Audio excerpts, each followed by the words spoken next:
But one I dated pretty seriously for a couple of years, and I immediately recognized autism. But what it did, though, Mona, was I ended up not seeing and recognizing some of the other very toxic traits. Okay. Because I knew he was autistic, I filtered everything through that. But it took me 2 years and a lot of very painful interactions for me to finally get to the realization that he was a also very toxic, sociopathic kind of person.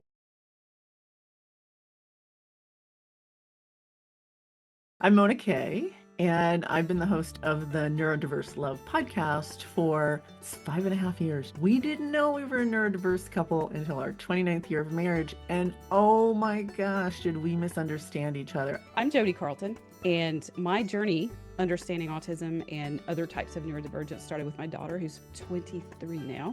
We were married for 19 years, but we had no idea that he's autistic.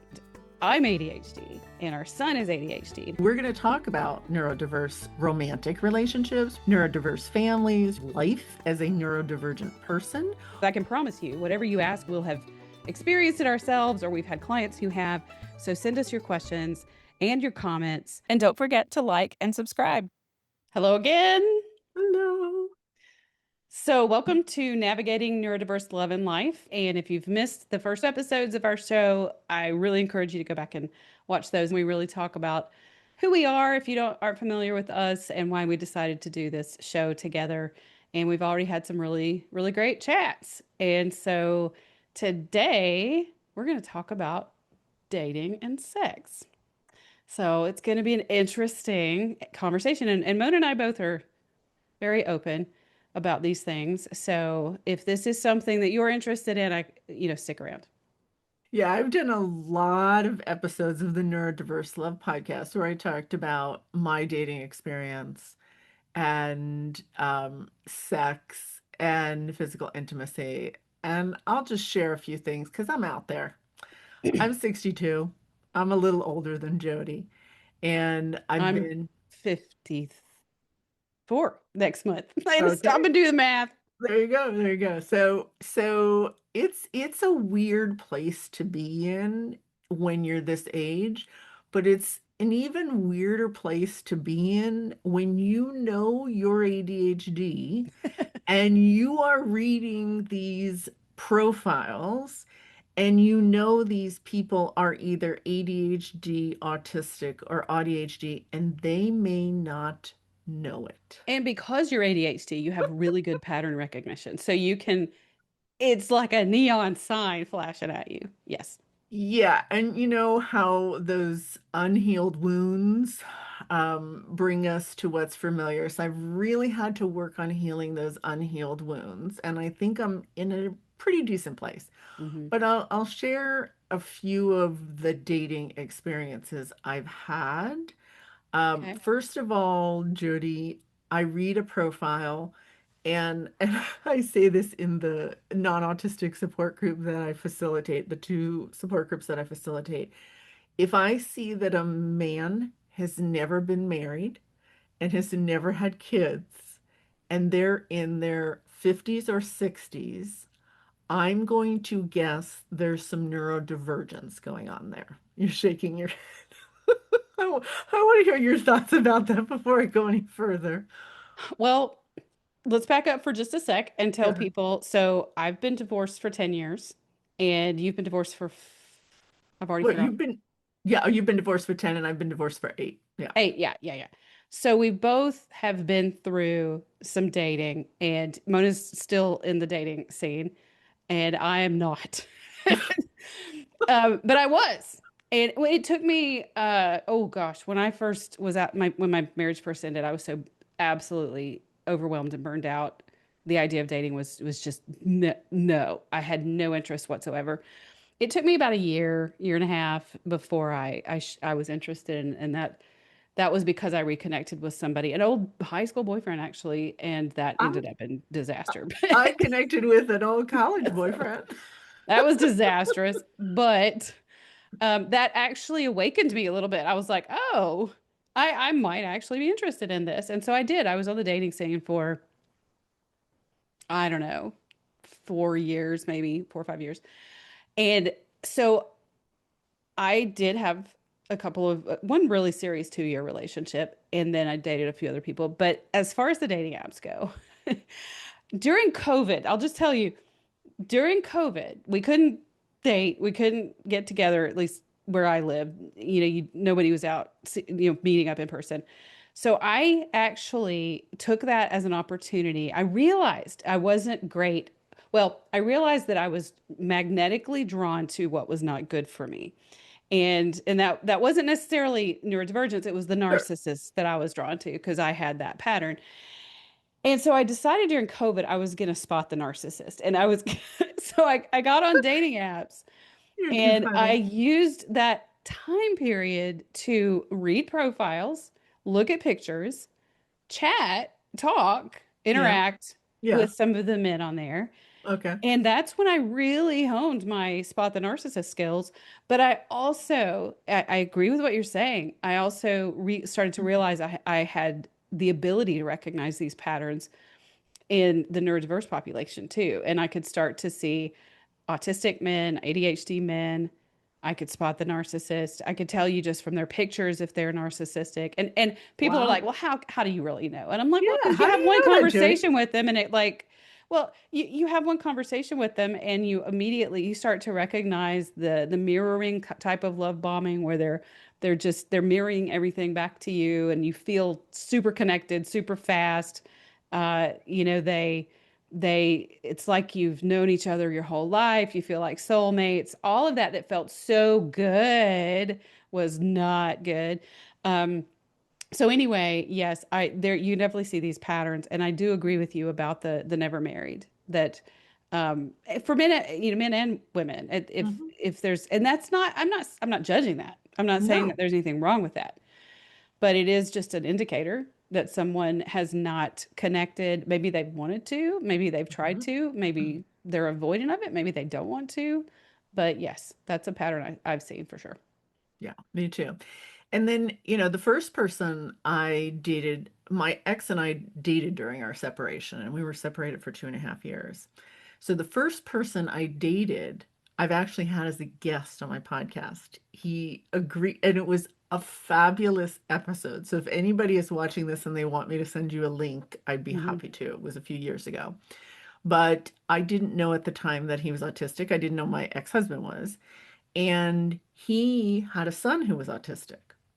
And Okay. what happened, because we still know each other, when he saw one of his son's assessments, Hmm. he said, "This is me. I've done all these things myself. So if he's autistic, I must be autistic." And then that's when he told me, I'm definitely autistic.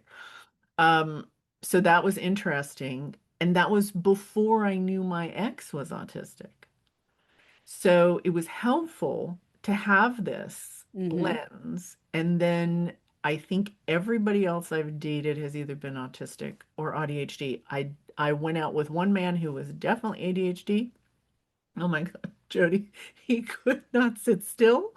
He could not have a conversation about a topic for more than like, I don't know, even a minute. And he just couldn't sit still. And it was a little overwhelming, right? So, we've talked And about, you're ADHD. So right, that right there, I mean, that's just how we come in so many different packages of right. neurodivergence. Yeah. Right, right. So here's the thing that I've become a coach to my friends who are on the dating apps. And when Mm, they come to me and they talk about a man, because I think all my friends who are on the dating apps are dating men, they'll talk to me about a man that they dated and they didn't understand something that happened. Like one friend said, this guy made her wait outside his house until the actual time of the date in her car. She had to wait, and then she could come in. And then when the 2 hours was up, which was his bandwidth, she had to leave. And hmm. she felt like rejected. She Hmm. felt like that he really didn't want a relationship. And I'm And like, controlled. right. And I'm Yes. like, no, he's probably autistic and may not know it. Yes. And then, she understood what was going on and was able to have, some more dates with him and not judge him. So that's what has helped me.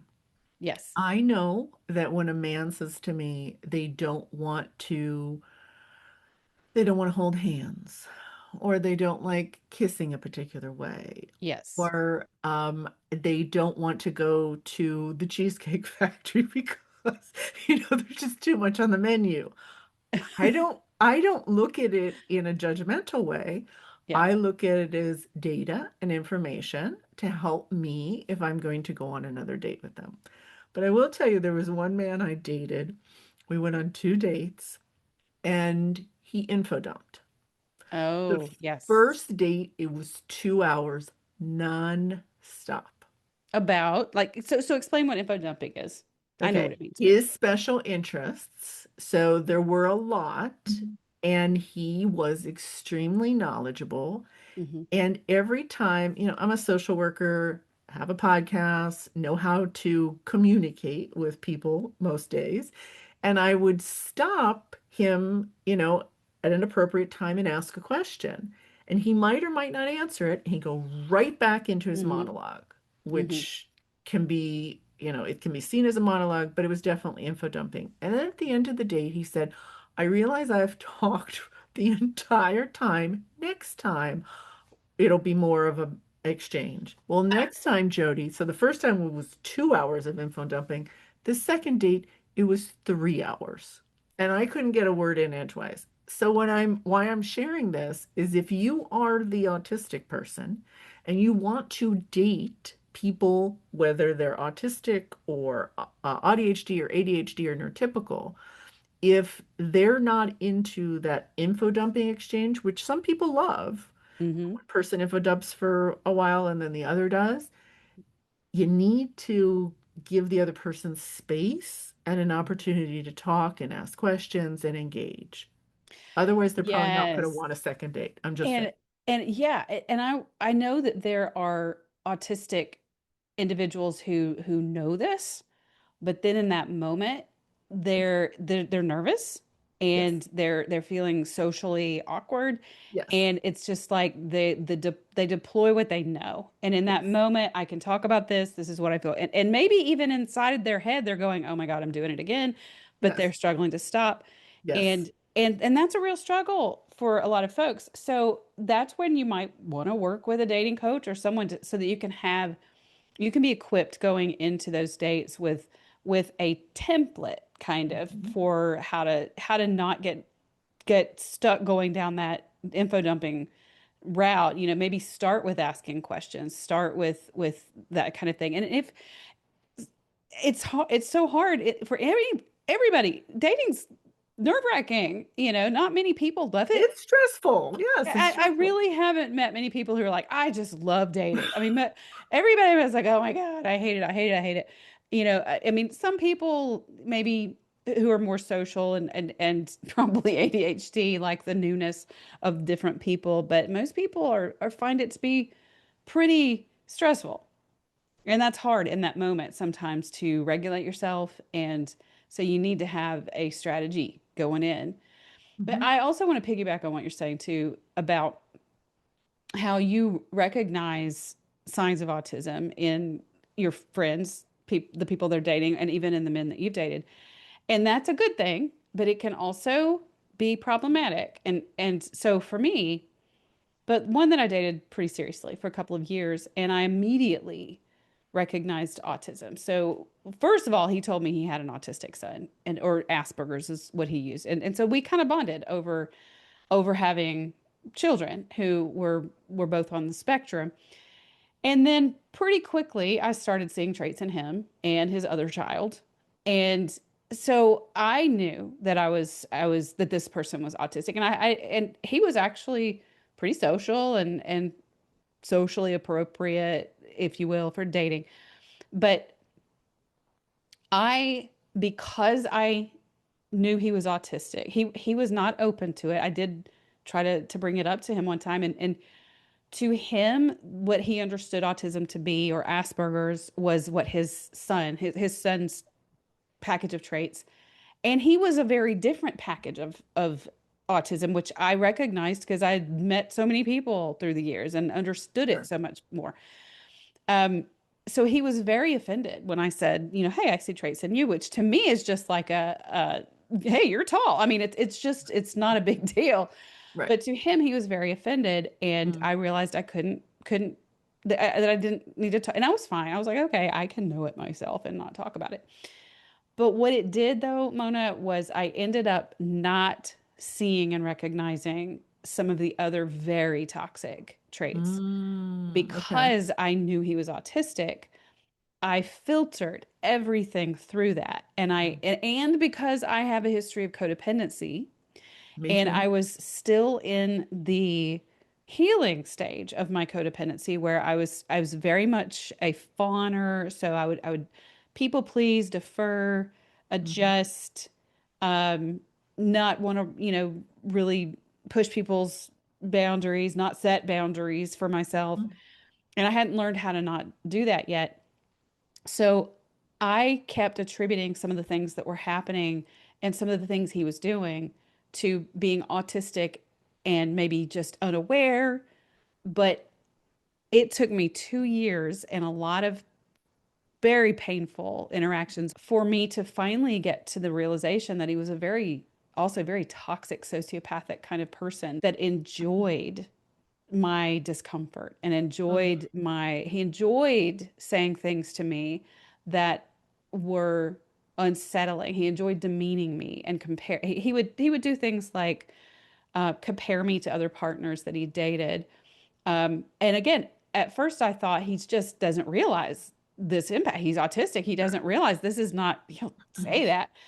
But I eventually realized he was doing this to not only demean me, to triangulate me is what a narcissist will do sometimes. They will use another person to make you feel bad. And so he would tell me about other women he had dated. And they were some of them still in his life and as friends, but it didn't feel that way to me. They felt very much like this person, these other women were there to make me feel uncomfortable and for Mm. me to make them feel uncomfortable. He had the whole harem of women, and I kept reading this as autistic misunderstanding. I kept thinking he doesn't get this. He doesn't understand the social inappropriateness of this. So I kept accommodating it. But it was actually very intentional. Again, it took 2 years for me to really see it. But he would also use other women to push my boundaries. And, Mm. something I wasn't comfortable doing sexually or just even in dating in general, he would say, well, this woman, all the other women I've dated, not only didn't have an issue with this is how they wanted things. Why would you not want it this way? And he'd laugh at me and he'd make fun of me. And I remember it was so hard because Mm. I had come out of this marriage that was very toxic and painful. Yeah. I was healing from it. I thought this man was autistic. I was giving him so much leverage, but yet I was feeling smaller and smaller and smaller, and it was so painful. And that's part of my training ground. Honestly, what my ex-husband is autistic and covert narcissist. This man is autistic and definitely narcissistic. And so, as you know, one of my subspecialties is personality disorders and narcissism. And I've had very personal experiences. And since then, I my pattern, my ability to recognize patterns, I see some of the exact same things playing out over and over again Mm. in people who come to me. So I want to just emphasize dating and relationships. It's we have to be very careful not to just assume it's just autism or not Hmm. jump to the conclusion it's narcissism. We really have to figure out what it is we're dealing with. And I have a whole course about it now. I have courses and videos about, a assessment quiz to help you figure out what behaviors are more likely neurodivergent and what behaviors are more destructive, toxic. But the bottom line is when you're being harmed in a relationship and you're feeling you losing yourself, and you're losing your identity and you're feeling like your reality is not what, then that's a sign of at least misalignment, Yes. um, dysfunction, possible toxicity. There's just a lot of things that you need to go and get, help with someone who can help you figure it out. Yeah, 100%. And if you're constantly dysregulated when you're dating, if you're constantly dysregulated when you're with one person, that's important data. And Yes. you got to figure out, is that you need some healing and they keep like opening up wounds that have not healed, but they're not doing it because they're malicious or they're mean or whatever. It's just you're not healed. Or is this person not compatible, or are they really trying to be hurtful to you? Hmm. I know one of the other men I dated for almost a year, he kept asking me, "Do you think I'm autistic? Do you think I'm autistic?" And this was, I think I had been divorced a year.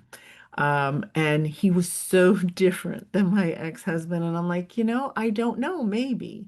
And then the more I got to know his daughter, who is probably autistic, the more I realized that he probably was, and then he identified as autistic. But one of the things that was going on in that relationship was alcoholism. And that's another layer. Yeah. Yeah.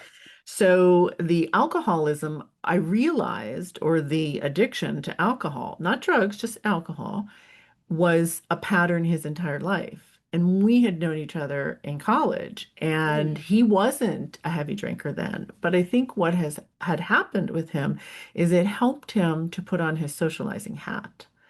And he would need more and more alcohol to be Mhm. able to socialize. And I would see it, we would go someplace and he would need three, six, beers before we could go to a restaurant or meet with other people and whatever. And he's like, this is just the way it is. And, he admitted to me, I'm a high functioning alcoholic, and I know that. And I didn't see that as a red flag, Jody, because, and I'm just sharing this because I don't have a history of alcoholism, Mhm. or I didn't think I had a history of substance abuse in my family. My dad was addicted to Valium, but it helped him Mhm. cope, right? It Mhm. was his, Well, I mean, that's kind of it that's was what it his is. addiction, right? It was his Yeah. addiction, and I didn't realize it was an addiction. Whatever, I didn't know until I knew. So what happened is sometimes he would get angry and mad Hmm. when he was drinking. Hmm. And there was one incident where I don't think he had been drinking that day, but he got very, very angry at me about something. He thought I was trying to parent his child or whatever, and screamed at me in front of her in the car at the top of his lungs. And I was like, well, I'm not putting up with this. And I told him, if you ever do that again to me, I'm done. And so I think he was on edge, because he never knew what side of his personality was going to come out when he was drinking. When you drink, your Hmm. Hmm. inhibitions go down. And when we broke up, he said it was because I didn't accept that he was an alcoholic. Hmm. And I'm like, no, it had nothing to do with the alcohol. It had to do with your inability to regulate your nervous system, to Hmm. know when it was inappropriate to, scream at me at the top of your lungs Hmm. when you felt triggered rather than communicate with me like an adult. So it wasn't autism that really affected our relationship. Although there were things in our relationship that I began to understand, like he didn't want to hold hands. He didn't like to kiss for a long period of time. Hmm. Hmm. Sexually, it was like one position and one position only. And it Hmm. worked well for both of us, but there wasn't a lot of variety for him. He didn't feel comfortable with it, Hmm. And so I understand that those are probably because of his neurodivergence. The alcoholism, Jody, and we can talk about this. I hear from so many neurodiverse couples that there's alcohol or drugs Hmm. involved before they knew they were neurodivergent because Hmm. it helped them cope socially or it helped them be more present in the relationship. And there have been one or two books written about this, but not a lot, Yeah. and how many neurodivergent people struggle and even become suicidal Mhm. because they're not able to cope without the alcohol or drug. So The it's alcohol yeah, I see very that. interesting. I definitely see that. And the alcohol helps to reduce the anxiety. It Yes. helps to reduce the inhibition, even that Hmm. the rigidity that Yep. sometimes comes with autism. Um, yeah, I think it really is a true problem. And we need more research. We need more books about it. The man that I was just talking about was also a functional alcoholic, and I didn't have any experience really with alcoholism in my family history.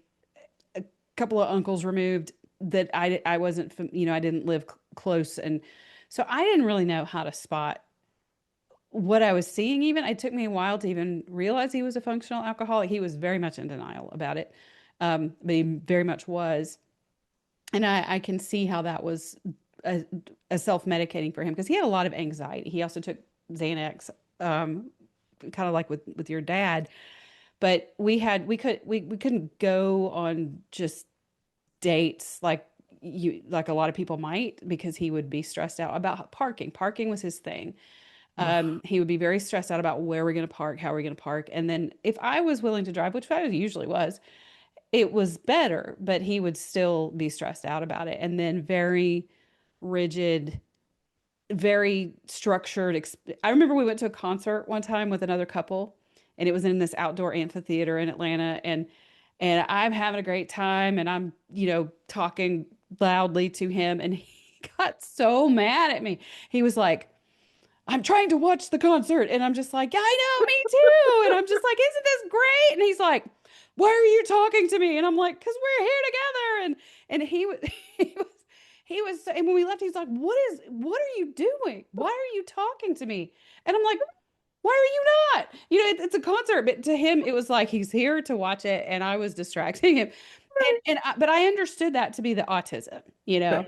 Right. but then the why would you do that?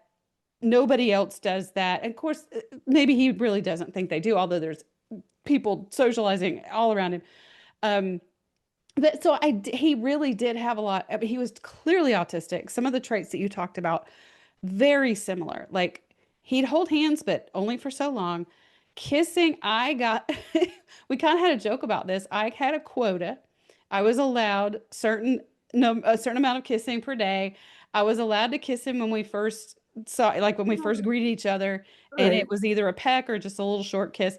And I didn't honestly, his autistic traits, I absolutely could have lived with. I mean, it wasn't problematic. I could deal with it. It wasn't, I didn't even feel like I was having to accommodate much. It was all the narcissistic traits that I couldn't live with, and I ended up leaving him. But the autistic side of things, but I remember one time we were being intimate toward the beginning of our relationship, and I asked him to look at me. He wasn't making eye contact. Yes. And I was like, "Hey, look at me." And he literally, I remember the expression on his face. He looked at me and he went, I mean, his eyes were like this, and I remember getting kind of tickled in the moment, and I'm like, okay, I'm not going to ask him to do that again because it was so just it was a kind of interrupted the So moment for me, but and also for him. yeah. But So I had yeah, a, can I just share? I had a similar thing with the guy that I'm talking about who was the high functioning alcoholic.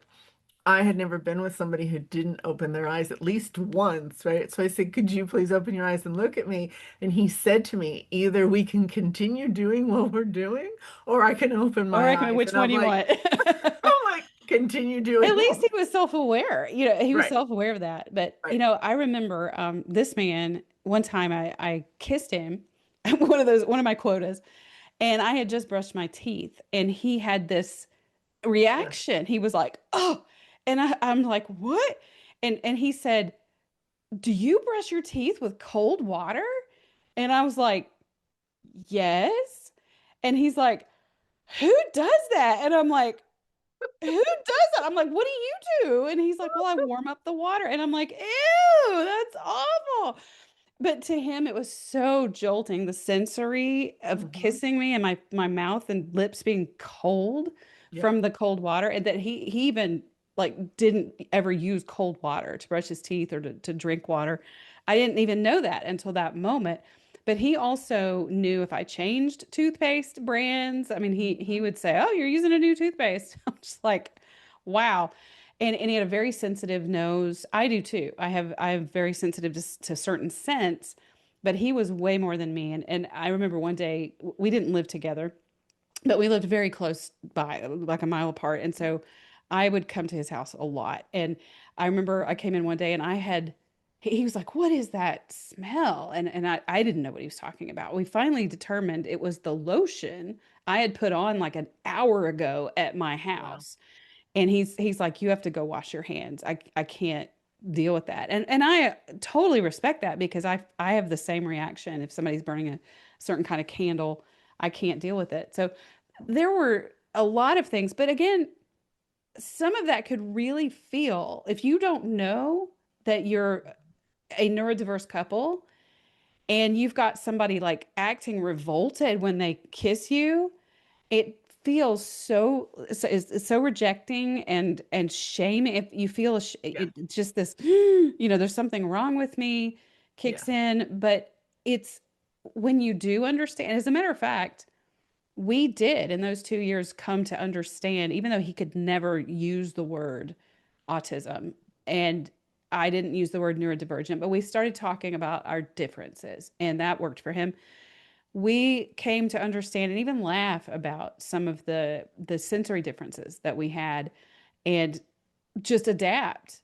And Yeah. and he it was usually me adapting to him, um, because he also was very much narcissistic and about himself. But honestly, it's the same in my other relationships. Not just romantic relationships. You learn each other. We talked about this in the last episode. You learn each other and you adapt. Yeah. But yeah. Yeah, for me, with the guy that I most recently dated before this one, routines were very important, right? Anything else you want to add? Yeah, so where do people find you, Jodi? Oh, of course, I forgot that. JodiCarlton.com, and it's Jodi with an I. But if you just search my name, even if you misspell it, I think you'll find me. And Um, you, yeah, and you find me neurodiverselove.com, yep. and you can find all my stuff. Yeah, so Jodi, I'm looking forward to lots of great conversations and lots of ADHD moments. Me too. All right, folks. See you next time. See you next time.